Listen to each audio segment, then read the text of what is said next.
అత్యాధునిక labs, international collaborations, advanced placements. మీ dream career ని రీచ్ అవ్వడానికి మీ best choice Godavari global university. Welcome to ఐ డ్రీమ్. నేను మీ సురేఖ. ఇవాళ మనతో పాటు ఉన్నారు ప్రముఖ radiation oncologist doctor Rammohan Reddy garu. వీరు 1994 నుండి ఇప్పటి వరకు దాదాపుగా 1,00,000కు పైగా క్యాన్సర్ పేషెంట్స్కి ట్రీట్మెంట్ అందించి వారికి ఇంకొక జీవితాన్ని అందించారనే చెప్పాలి. వీరికి 2016లో బ్రెస్ట్ క్యాన్సర్కి వీరు చేసిన సర్వీసెస్కి గిన్నీస్ వరల్డ్ రికార్డ్ని కూడా కైవసం చేసుకున్నారు. వారితో మాట్లాడి క్యాన్సర్ గురించి మనకు తెలియని ఎన్నో విషయాలు తెలుసుకుందాం. అండ్ ఎక్కువ మంది క్యాన్సర్ పేషెంట్స్ ఆంకాలజిస్ట్ దగ్గరికి 3rd స్టేజ్లో మాత్రమే వెళ్తున్నారు. ఎందుకు ఫస్ట్ స్టేజ్లో ఉన్నప్పుడే గుర్తించట్లేదు? ప్రికాషన్స్ తీసుకోలేక విఫలమవుతున్నామా? క్యాన్సర్ రేట్ రోజు రోజుకి ఎందుకు పెరుగుతుంది అనే అంశాలన్నీ వారితో మాట్లాడి తెలుసుకుందాం. నమస్కారం అండి. నమస్తే సురేఖ. ఎలా ఉన్నారు సార్? గుడ్ సార్, అసలు క్యాన్సర్ అంటే ఏంటి సార్? సింపుల్గా చెప్పాలి అంటే క్యాన్సర్ అంటే అనేక డిసీజుల్ని కలిపి, అనేక జబ్బుల్ని కలిపి ఒకే పేరు పెట్టేశారు. క్యాన్సర్ అంటే నార్మల్ కణజాలంలోనే ఒక చిన్న తేడా వస్తుంది. నార్మల్ కణజాలం మన శరీరంలో అనునిత్యం డివైడ్ అవుతూనే ఉంటుంది. 1, 2గా 2, 4గా విభజన చెందుతూనే ఉంటాయి. మన అవసరాలకు కావచ్చు, చిన్న చిన్న ఇంజురీస్ అయినప్పుడు మానడానికి కావచ్చు, ఇంకా గ్రోత్ గురించి కావచ్చు, ఇలాంటి కారణాలతో బాడీలో అన్ని కణాలు డివైడ్ అవుతూనే ఉంటాయి. మిలియన్స్ ఆఫ్ డివిజన్స్ మన జీవితకాలంలో అవి అండర్గో అవుతాయి. అయినప్పటికీ కూడా ఎక్కడా డీవియేషన్ రాకుండా ఉండగలగడమే విచిత్రం. ఒక చిన్న డీవియేషన్ వస్తే అందులో నుంచి క్యాన్సర్ వస్తుంది.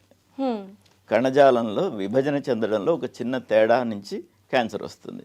అలాంటి తేడాలు చాలాసార్లు మన శరీరంలో వస్తే కూడా మన శరీరంలోని ఇమ్యూనిటీ సిస్టమ్ వాటిని అనేక సార్లు చంపేస్తుంది. ఓకే. ఇలా చనిపోతున్న ఉండే కార్యక్రమంలో కొన్నిసార్లు ఒకటి మన ఇమ్యూనిటీ లోపం వల్ల కావచ్చు, అది ప్రిడామినెంట్గా ఉండడం కావచ్చు, మనం తీసుకునే స్మోకులు, ఆల్కహాల్ ఇలాంటి వాటి కారణంగా కావచ్చు, ఓ కణం తప్పించుకుంటుంది. ఓకే.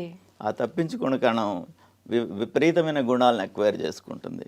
ఆ గుణాలు ఏంటంటే శరీరంలో ఏ రకమైన కణాలైనా అదే రకం కణానికి అంటి పెట్టుకుని ఉంటాయి.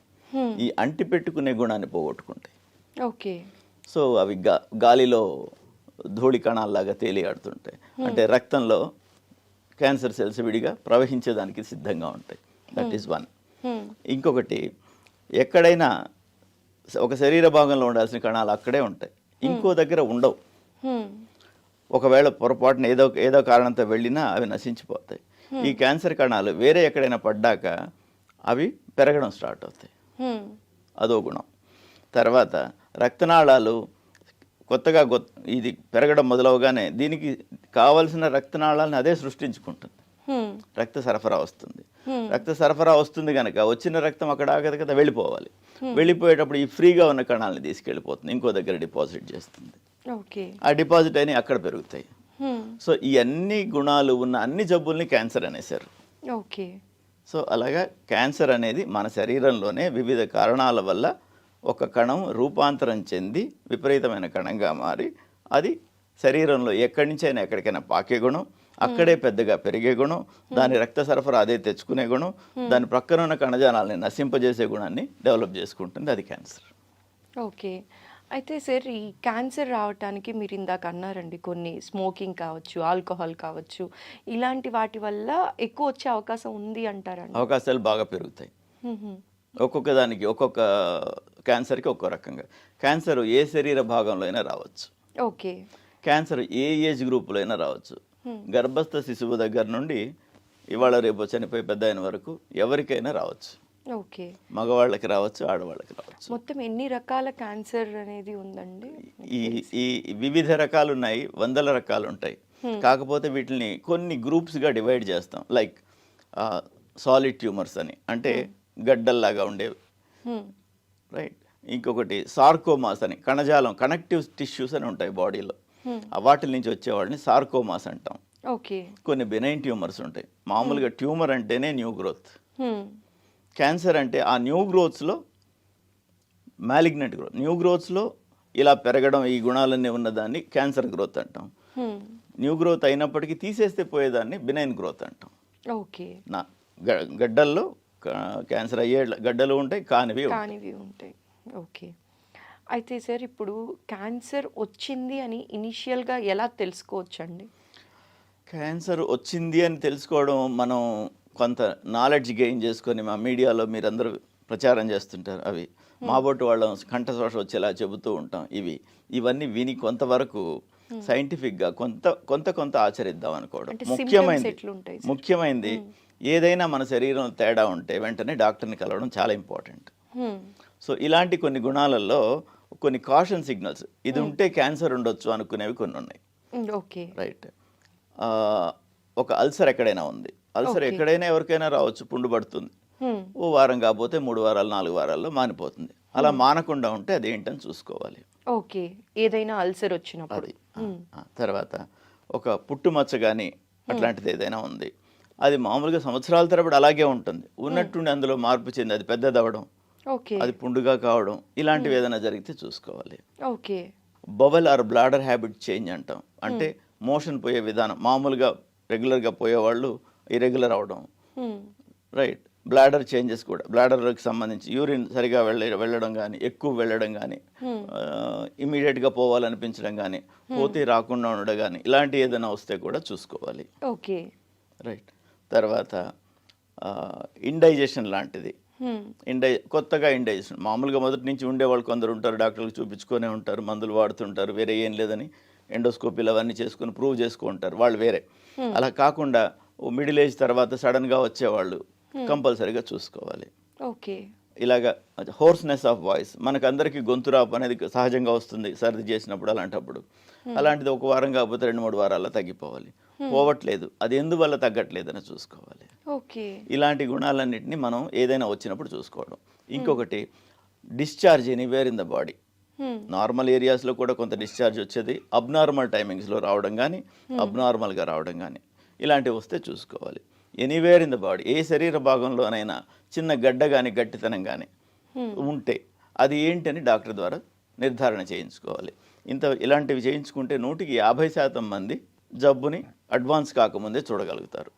యాక్చువల్గా ఈ క్యాన్సర్ అనేది ఒక రకంగా చెప్పాలంటే ప్రివెంటబుల్, 130% ప్రివెంటబుల్. మనం కొనుక్కుంటున్నాం, కొనకుండా ఆగితే రాదు.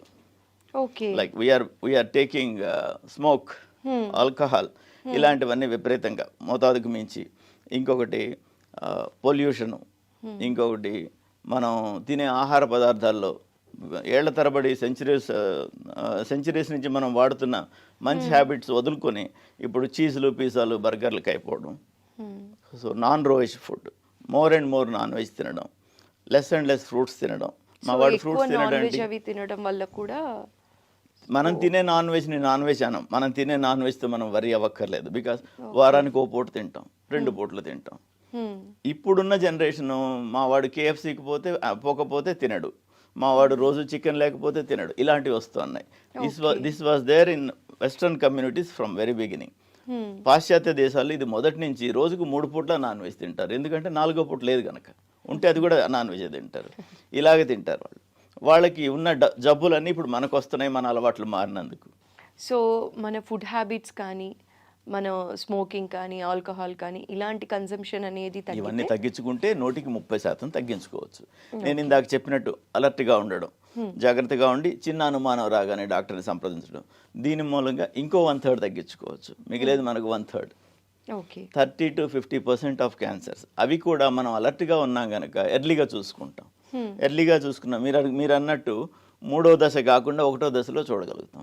అసలు 1వ దశ అని అనుకోవడమే అనవసరం. బికాస్ 1వ దశ కంటే ముందు క్యాన్సర్ ఉంటుంది, 0 దశ అని కూడా ఒకటి ఉంది, అది మీరు అనుకోరు కనుక మీకు తెలియదు. 0 దశ అనేది ఒకటి ఉంది క్యాన్సర్లో. ఆ దశలో 100% నయం అవుతారు, క్యాన్సరే, కానీ ఆ దశని 0 దశ అని అంటాం. ఇనిషియల్ డేస్ లోనే తెలుసుకుంటాం. దాని గురించి మరలా వివరంగా చెప్తాను. 0 దశ అనేది కూడా ఒకటి ఉంది, అందులో చూస్తే 100% ఏమవుతుంది. 1వ దశకు వచ్చినా కూడా 80 to 85% తగ్గుతాయి. ఇప్పుడున్న లేటెస్ట్ టెక్నాలజీస్, విపరీతమైన మంచి మందులు, తర్వాత టెక్నికల్గా అడ్వాన్సెస్, రేడియేషన్లో ఎక్విప్మెంట్స్లో అడ్వాన్సెస్, సర్జరీ చేసే స్కిల్స్లో తేడాలు, endoscopic procedures, non invasive procedures, ఇవన్నీ వచ్చిన తర్వాత ఆ రేట్ ఇంకా కూడా బెటర్ అయింది. 90% దాకా కూడా ఒకటో స్టేజ్లో నయం అవుతారు. అది స్టేజ్ పెరిగే కొద్దీ నయమయ్యే శాతం తగ్గుతూ వెళ్తుంది.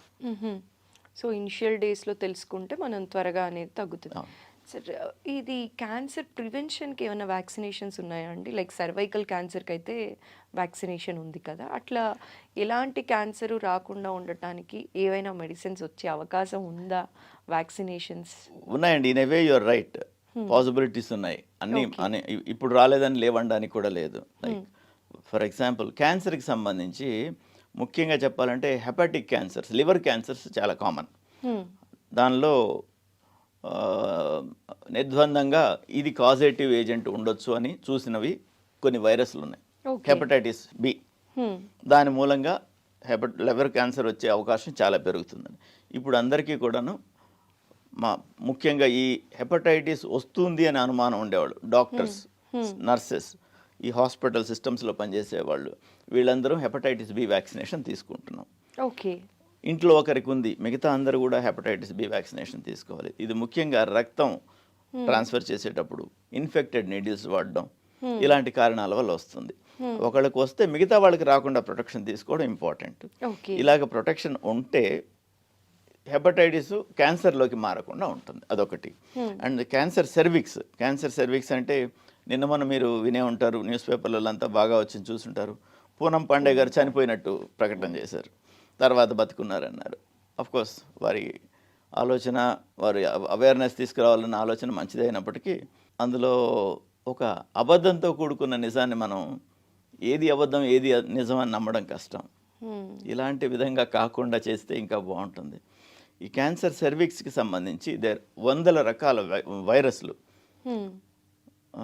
క్యాన్సర్ కాజ్ చేసేదానికి ఆస్కారం ఉంది.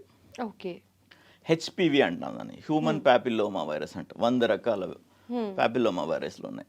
అవి కొన్ని బినైన్ ప్రాబ్లమ్స్ని, కొన్ని మ్యాలిగ్నెంట్, కొన్ని క్యాన్సరస్ ప్రాబ్లమ్స్ని ఈ సెర్విక్స్కి సంబంధించి కాజ్ చేసేదానికి ఆస్కారం ఉంది.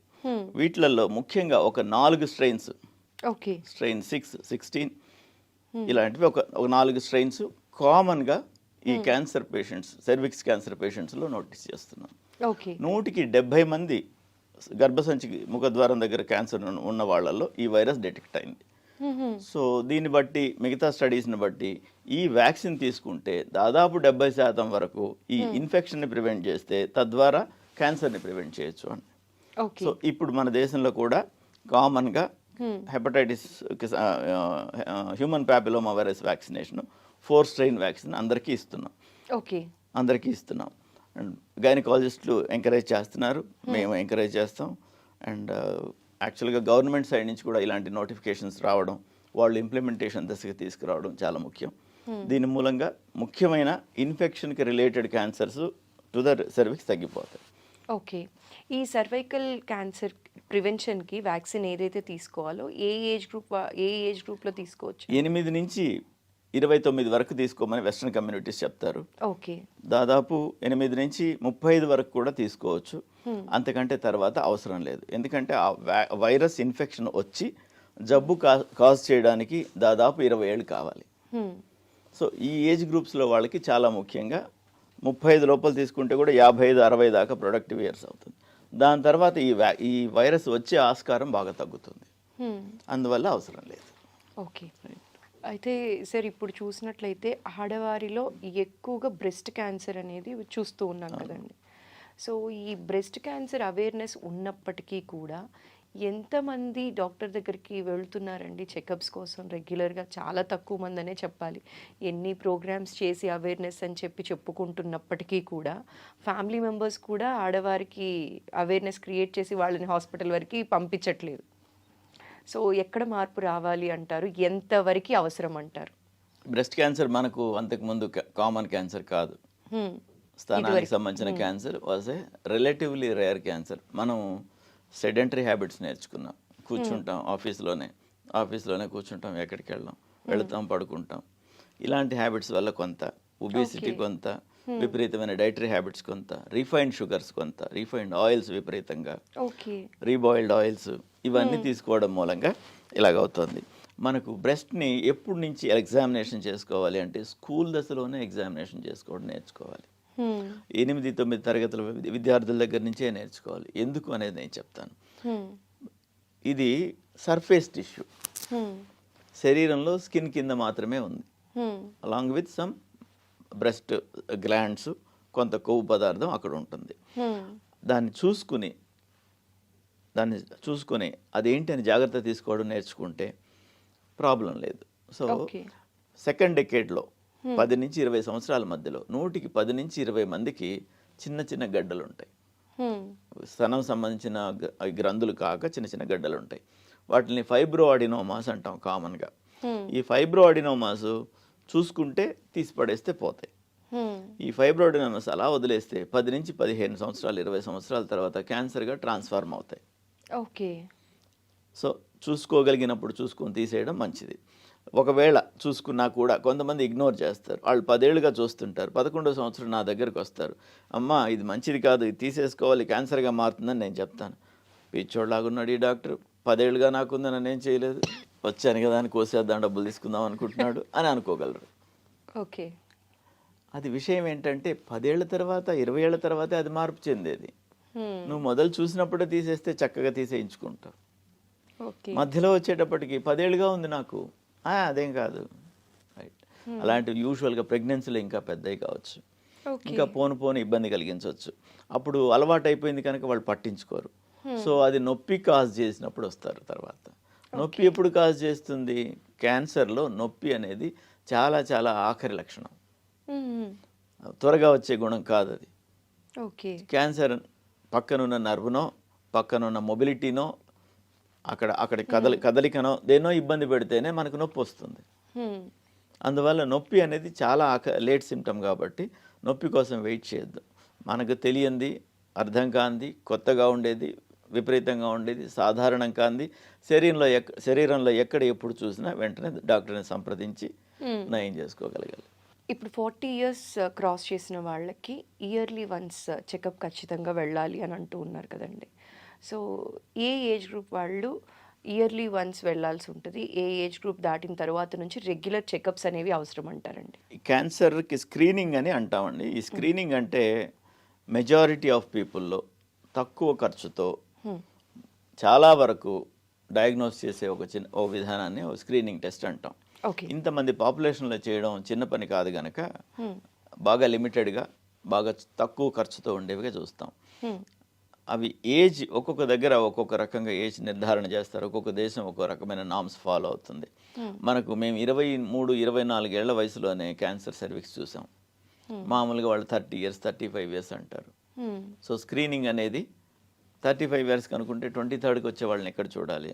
సో ముఖ్యంగా చెప్పాలంటే వన్స్ మెరైటల్ లైఫ్ స్టార్ట్ అయినాక 2-3 సంవత్సరాలకంతా ప్యాప్స్మియర్ అనేది తప్పనిసరిగా ఒకసారి చేయించుకోవాలి. అందులో అబ్నార్మాలిటీస్ ఉంటే ఎవ్రీ ఇయర్ చేయించుకోవాలి. అన్ని నార్మల్గా ఉంటే ఎవ్రీ 2-3 yearsకి ఒకసారి చేయించుకుంటే సరిపోతుంది. బ్రెస్ట్కి సంబంధించింది క్లినికల్ ఎగ్జామినేషను, కాకపోతే ఇంకా చిన్న వయసులోనే సెల్ఫ్ ఎగ్జామినేషన్ అని ఉంటుంది. ఆ సెల్ఫ్ ఎగ్జామినేషన్ అనేది వాళ్ళ సైన్స్ టీచర్లు నేర్పించడం, వాళ్ళ సైన్స్ టీచర్స్ మా బట్టి వాళ్ళని అప్రోచ్ అయ్యి నేర్చుకోవడం. ఆ సెల్ఫ్ ఎగ్జామినేషన్లో ఏంటంటే బ్రెస్ట్ ఎలా ఉంటుంది అనే ఇంప్రింట్ వాళ్ళ బ్రెయిన్లో ఉండిపోతుంది. నా బ్రెస్ట్ ఇలా ఉంటుంది అని వాళ్ళు చెప్పగలుగుతారు. చెప్పుకుని చిన్న ఎగ్జామినేషన్ చేసే విధానం అది పెద్ద కష్టమైనది కాదు.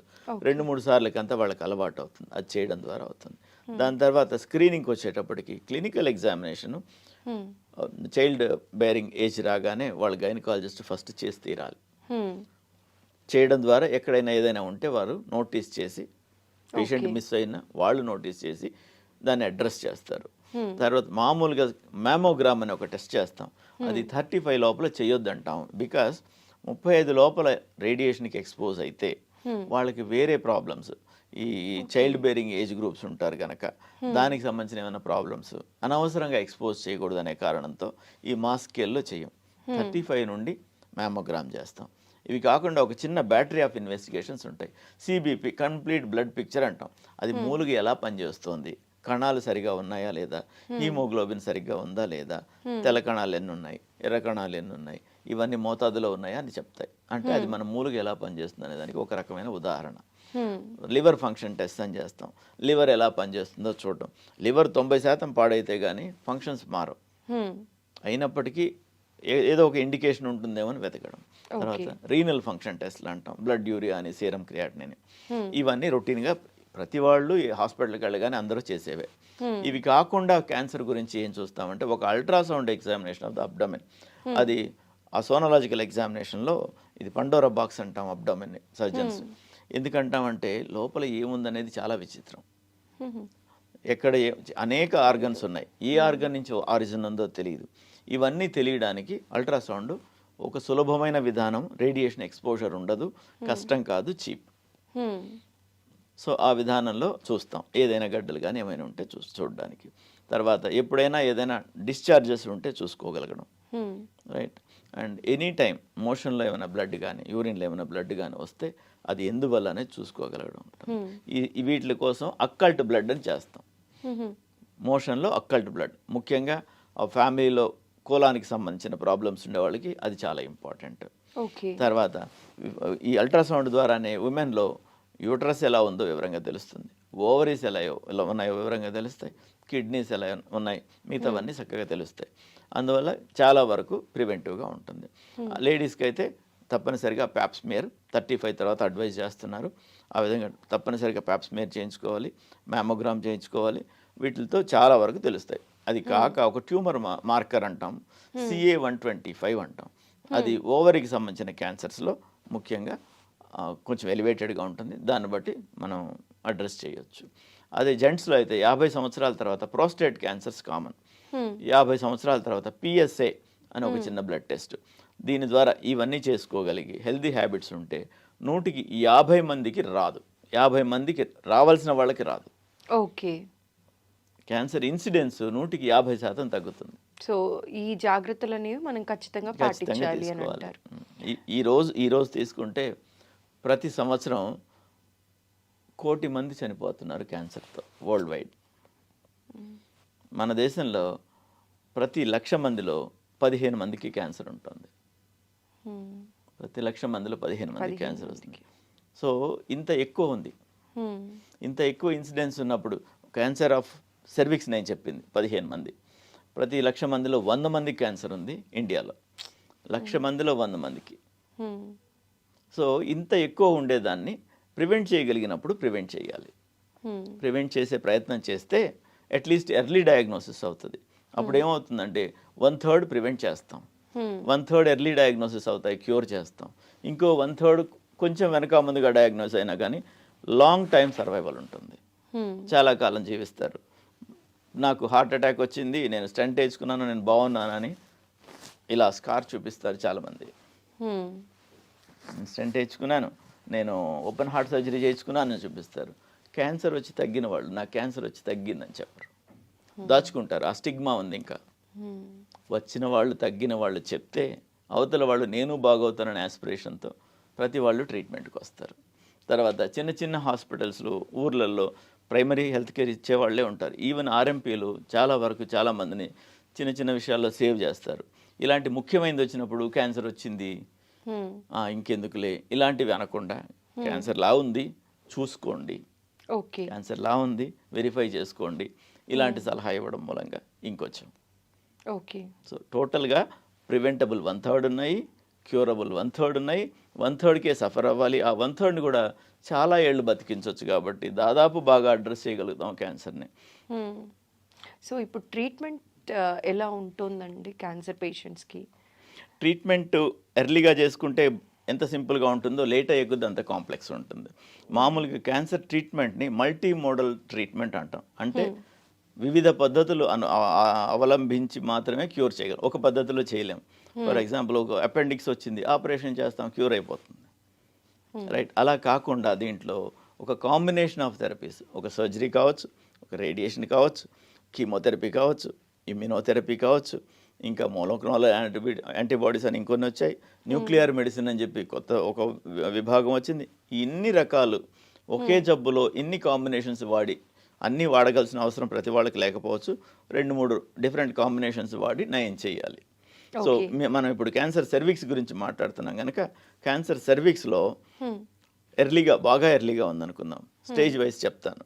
స్టేజ్ 0 అంటాం. స్టేజ్ 0 అంటే మనం ప్యాప్ స్మియర్లో మాత్రమే కనుక్కోగలుగుతాం. వారికి సిమ్టమ్స్ ఉండవు, జబ్బు ఉండదు. క్యాన్సర్ ఎంత ఎంత విచిత్రమైన క్యాన్సర్ అంటే ఇది ఏండ్లు పడుతుంది. 180 మందిలో 10 సంవత్సరాలు పడుతుందేమో క్యాన్సర్ ఇది స్టార్ట్ అయ్యి, క్యాన్సర్ చేంజెస్ స్టార్ట్ అయ్యి క్యాన్సర్ రావడానికి 10 నుంచి 15 ఏళ్ళు పట్టొచ్చు. సో స్క్రీనింగ్ ఉంటే దొరికిపోతారు కదా. సో కార్సినోమా ఇన్ సిటు అనేది స్టేజ్ 0. దానికంటే ముందే కూడా కనుక్కోవచ్చు దీన్ని. సో అలాంటి దశల్లో కనుక్కోవడానికి ప్యాప్స్మియర్ ముఖ్యమైనది. కార్సినోమా ఇన్ సిటు అప్పుడైతే పూర్తి గర్భసంచి కూడా తీయకుండా కూడా ట్రీట్ చేయగలుగుతాం. రైట్. దాని తర్వాత ఫస్ట్ స్టేజ్కి వచ్చు, ఇక్కడంతా 100% క్యూర్. ఫస్ట్ స్టేజ్కి వచ్చింది అనుకుందాం, 80%కి పడిపోతుంది ఆ క్యూర్ రేట్ అనేది. ఫస్ట్ స్టేజ్కి వస్తే వయసును బట్టి వాళ్ళ ఇదిని బట్టి సర్జరీ కానీ రేడియేషన్ కానీ ఇచ్చి నయం చేస్తాం. స్టేజ్ 2కి వెళితే ప్రిఫరబుల్లీ రేడియేషన్కి వెళ్తాము పెద్దవాళ్ళు అయితే. చిన్నవాళ్ళు అయితే సర్జరీ చేసి ఆ మార్జిన్స్లో ఏమైనా జబ్బు ఉందా, నోట్స్లో ఇంకెక్కడైనా జబ్బు ఉందా, ఇంకేమైనా అవసరం ఉందా అనే దాన్ని బట్టి రేడియేషన్ కూడా యాడ్ చేస్తాం. అండ్ రేడియేషన్ డైరెక్ట్గా చేయగలిగితే కూడా తగ్గిపోతుంది పెద్దవాళ్ళకి. అందుకని ప్రిఫరబుల్లీ రెండు రకాల ఎక్స్పోజ్ చేయడం దేనికని ప్రిఫరబుల్గా సర్జరీ చేస్తాం. స్టేజ్ 3లో కూడా క్యూరబుల్ డిసీజు, టోటల్ క్యూర్ కాదు, ఆ క్యూర్ పర్సంటేజ్ తగ్గుతూ వస్తుంది. స్టేజ్ 3 అంటే బోన్స్ దాకా కూడా పాకిపోయి ఉంటుంది, బోన్స్ లోపలికి వెళ్ళదు, బోన్స్ దాకా కూడా అయినప్పటికీ తగ్గుతుంది. రేడియేషన్ ద్వారా చికిత్స చేస్తాం. ఆ రేడియేషన్ 2 రకాలుగా ఉంటుంది. ఒకటి ఎక్స్టర్నల్ బీమ్ రేడియేషన్ అని బయట నుండి ఇస్తాం. తర్వాత ఇంటర్నల్ రేడియేషన్ అంటాం, లేదంటే బ్రాకీథెరపీ అంటాం. దాన్ని యూటరస్లోను వజైనల్ ఇదిలోను ఆ ఏరియాలలో ఎక్కడైతే జబ్బు ఆరిజిన్ ఉందో ఆ ఏరియాలో హయ్యర్ డోసెస్, బాడీకి వేరే సైడ్ ఎఫెక్ట్స్ ఏం రాకుండా అక్కడ ఎక్స్ట్రా డోస్ ఆఫ్ రేడియేషన్ ఇచ్చి పూర్తిగా నయం చేయగలుగుతాం. స్టేజ్ 4A అంటాం. స్టేజ్ 4A అంటే ముందున్న బ్లాడరో వెనుకున్న యూటరసో ఇన్వాల్వ్ అయ్యి, వెనుకున్న రెక్టమో ఇన్వాల్వ్ అవుతాయి. మూత్రం సంచి కానీ మోషన్ పోయే పేగు కానీ ఇన్వాల్వ్ అవ్వచ్చు. అవి కూడా పెల్విక్ ఎక్సెంట్రేషన్ లాంటి సర్జరీస్ చేసి అడిషనల్ ట్రీట్మెంట్స్ ఇచ్చి లాంగ్ సర్వైవల్స్ తీసుకొచ్చేదానికి ఆస్కారం ఉంది. అయినప్పటికీ అంత లాంగ్ సర్వైవల్స్, క్యూర్స్ అనేవి నాట్ పాసిబుల్. అందుకని ఎర్లీగా చూసుకోవడం. ఈ కార్సినోమా ఇన్ సిటులోనే చూడాలి. చూస్తే 100% ఒకటో స్టేజ్ అన్నా చూసుకోవాలి, 180% ఇలాగ నయమయ్యే అవకాశాలు ఉంటాయి. ఇప్పుడు అడిషనల్ కీమోథెరపీ ద్వారా అడిషనల్ బెనిఫిట్స్ కూడా తీసుకొస్తున్నాం. అయితే ఇప్పుడు బ్రెస్ట్ క్యాన్సర్కి కూడా ట్రీట్మెంట్స్, బ్రెస్ట్ గురించి ఇందాక మాట్లాడుతున్నారు, మనం మాటల్లో డీవియేషన్ తీసుకున్నాం. బ్రెస్ట్ క్యాన్సర్ ఈ స్క్రీనింగ్లో చూసుకోవడం, దాని తర్వాత మ్యామోగ్రామ్లో తెలుసుకోవడం, దాని తర్వాత వాళ్ళని మా దగ్గరికి పేషెంట్ ఎవరైనా వస్తే వాళ్ళకి ట్రీట్మెంట్ ఇచ్చేటప్పుడు వాళ్ళకి రిలేటెడ్ వాళ్ళందరికీ కూడా ఎడ్యుకేట్ చేసి పంపిస్తాం. ముఖ్యంగా బ్రెస్ట్ క్యాన్సర్ వచ్చింది, తల్లిదండ్రులు చూసుకోండి, మేనత్తలు చూసుకోండి, సిబ్లింగ్స్ చూసుకోండి అని అందరికీ చెప్తాం. That possibility is there in small percentage. So ఆ స్మాల్ పర్సెంటేజ్కి ఎక్స్ట్రా కాషన్ ఇవ్వకపోతే కనుక్కోలేరు కదా, ఆ స్మాల్ పర్సెంటేజ్కి ఎక్స్ట్రా కాషన్ ఇవ్వడం. కొంతమంది ఫ్యామిలీస్లో కూడా ఉండొచ్చు, ఆ పర్సెంటేజ్ 1 to 2% ఉంటుంది. వాళ్ళకి జెనెటిక్ అసే కూడా చేస్తాం. నెక్స్ట్ జనరేషన్కి వస్తుందా, ఇంకేమైనా వచ్చే ఆస్కారం ఉందా అని చూసుకునే దానికి కూడా ఆస్కారం ఉంది. ఇది యూజువల్గా ఒక ట్రయాడ్ లాగా ఉంటుంది.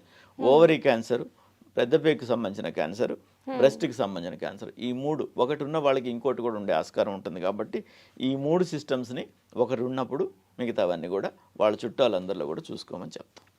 ఓకే సార్, అయితే క్యాన్సర్ ట్రీట్మెంట్ చాలా పెయిన్ఫుల్ అని చెప్పి కీమో కానీ ఇలాంటివి మనిషిని చాలా డిప్రెషన్లోకి తీసుకెళ్ళిపోతుంది. ఫ్యామిలీస్ బాగా వరి అయిపోతూ ఉంటారండి, అందరూ కూడా ఫ్యామిలీ మెంబర్స్ అంతా.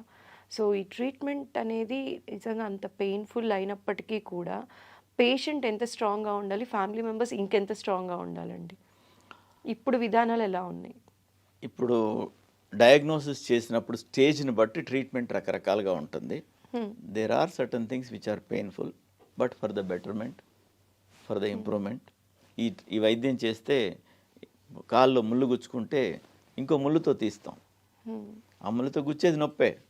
ఇది తీయకపోతే అది సెప్టిక్ కావచ్చు, చీమ్ కావచ్చు, ఇంకోటి కావచ్చు. అది తెలుసు కనుక ఇంకాస్త భరిస్తాం. ఆ టెండెన్సీ, ఆ యాటిట్యూడ్ రావాలి.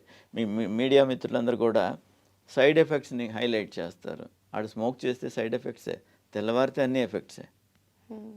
స్మోక్ మాత్రం చేస్తాడు, వచ్చి డాక్టర్ గారు మందుకి ఏమైనా సైడ్ ఎఫెక్ట్ ఉందా అంటారు.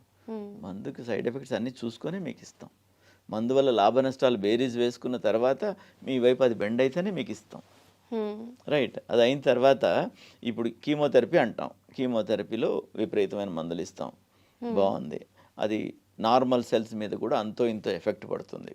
క్యాన్సర్ కణాలు మాత్రమే ట్రీట్ చేసేదానికి మందులు రాలేదు. ఇప్పుడు మోనోక్లోనల్ యాంటీబాడీస్ అనేవి వస్తున్నాయి. అవి ఇంకా అంత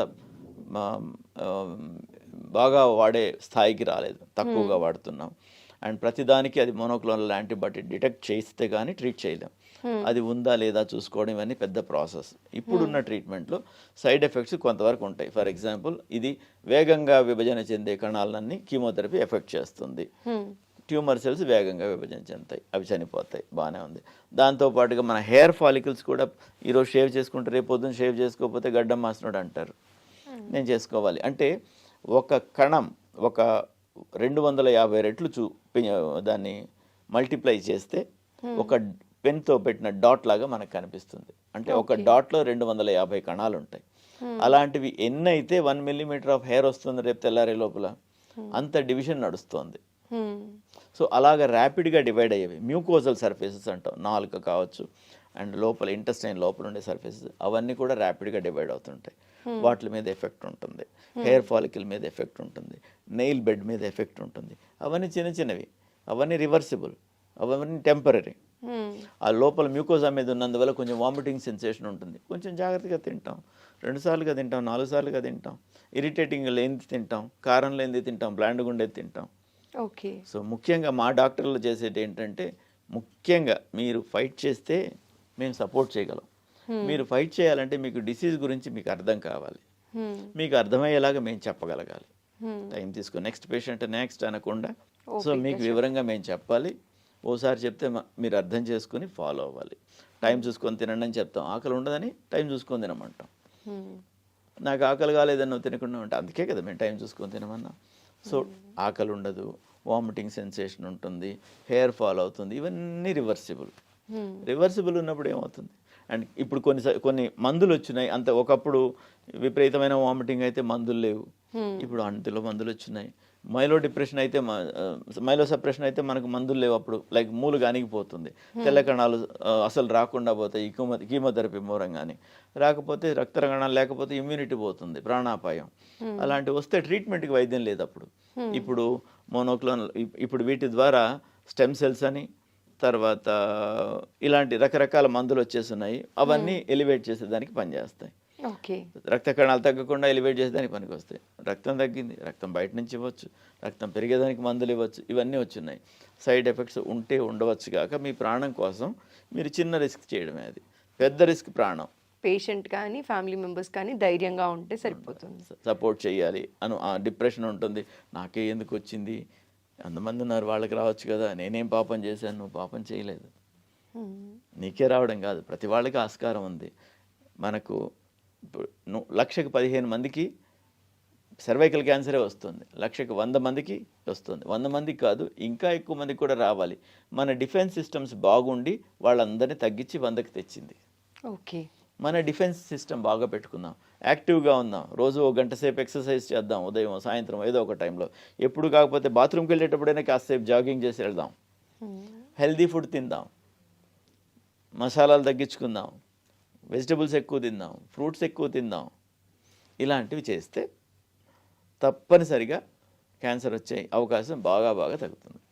ఓకే సార్, చాలా ఇన్ఫర్మేషన్ ఇవాళ మా ప్రేక్షకులకి చెప్పారండి. చివరిగా ఆడవారికి బ్రెస్ట్ క్యాన్సర్ బారిన పడకుండా స్క్రీనింగ్ గురించి కానీ, ఎర్లీగా ఎలా డిటెక్ట్ చేయాలి అన్న విషయం గురించి కానీ మా ప్రేక్షకులకి మీరు చెప్పే మాట, సలహా అండి. క్లినికల్ ఎగ్జామినేషన్ చేయించుకోవాలండి, వయసుకు సంబంధించి చూసుకునే విధంగా. అండ్ చిన్న గడ్డ నోటీస్ చేసినా కానీ మీరు మీ డాక్టర్ కలిసినప్పుడు మాకు సెల్ఫ్ ఎగ్జామినేషన్ ఆఫ్ బ్రెస్ట్ నేర్పించండి అని అడిగి నేర్చుకోండి.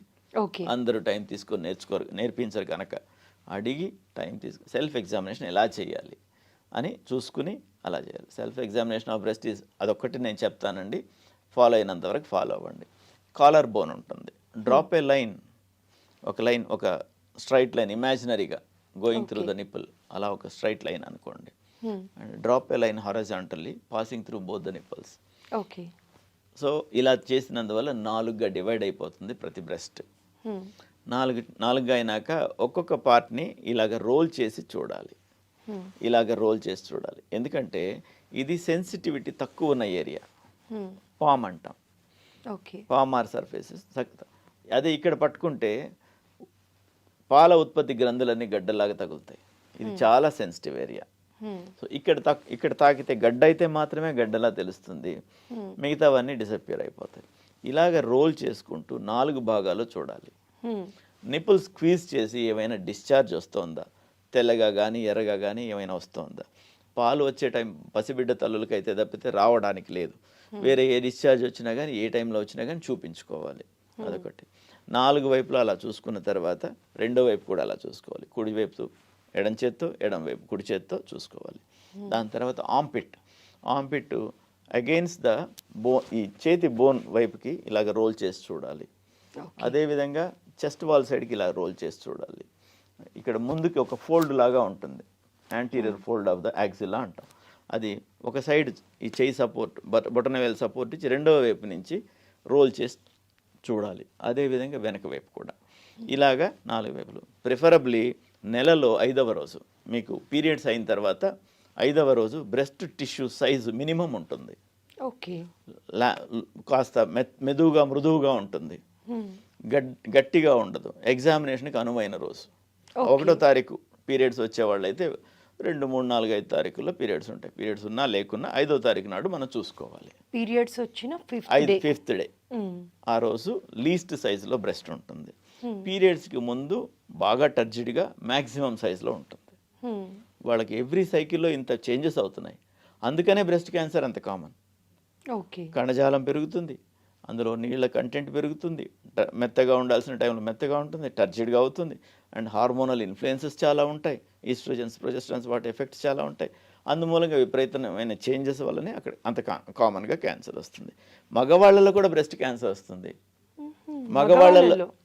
మగవాళ్ళల్లో బ్రెస్ట్ క్యాన్సర్ వస్తుంది, కానీ వీళ్ళకి వచ్చే దానిలో కంపేర్ చేస్తే ఒక 1 to 2% ఉంటుంది ఫీమేల్తో. Because when you compare with the breast tissue of women, వీళ్ళది 1 to 2% ఉంటుంది. There is small button like tissue for men which is rudimentary breast.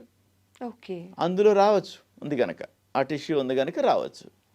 So volume ఎక్కువ కనుక పర్సంటేజ్ ఎక్కువ, వాల్యూమ్ తక్కువ కనుక పర్సంటేజ్ తక్కువ. ట్రీట్మెంట్ కూడా సేమ్. ఇది male breast cancer is also well known common entity. My God. So ఇలాగ చూసుకోవడం ద్వారా వాళ్ళు త్వరగా మా దగ్గరికి రావచ్చు, ట్రీట్ చేయగలుగుతాం.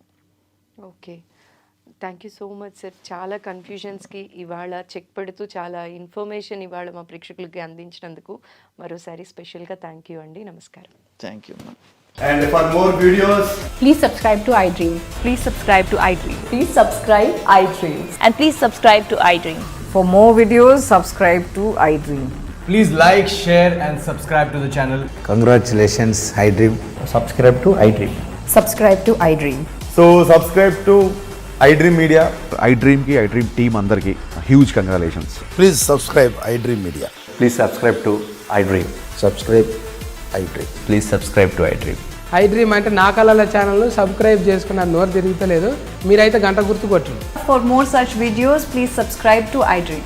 Subscribe to iDream. Please subscribe to iDream. Please subscribe iDream Media. Please do subscribe to iDream. Please subscribe to iDream Media. For best entertainment and information, please subscribe iDream. And don't forget to subscribe to iDream.